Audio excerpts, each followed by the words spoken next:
Last 7 இயர்ஸா நாங்க மஸ்கட்ல வாழ்ந்த வாழ்க்கையில பெரும்பாலான நாட்கள் அபார்ட்மெண்ட்குள்ளேயே முடிஞ்சிரும்.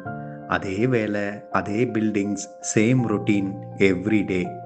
சம்வேர் இயற்கைக்கும் எங்களுக்குமான உறவு ரொம்பவே தூரமாயிட்ட ஃபீல் அந்த வாழ்க்கையில இருந்துகிட்டே இருக்கும்.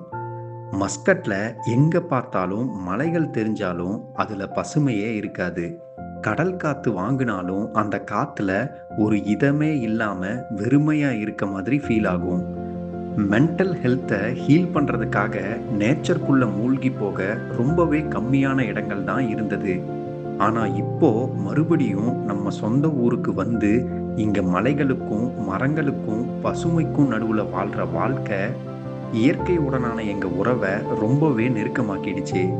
சுத்தியும் பசுமை, பறவைகளோட சத்தம், தூரத்துல தெரியிற மலைகள், உருவங்களை உருவாக்குற மேகங்கள்னு எல்லாமே சேர்ந்து அவ்வளவு மன நிம்மதிய அள்ளி அள்ளி தருது.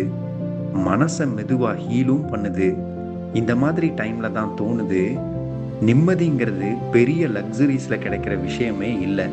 இப்படி ஒரு சாதாரண மாலை நேரத்துல இயற்கைக்கு நடுவுல சிவனேன்னு உட்கார்றதே ஒரு நிம்மதி தான்.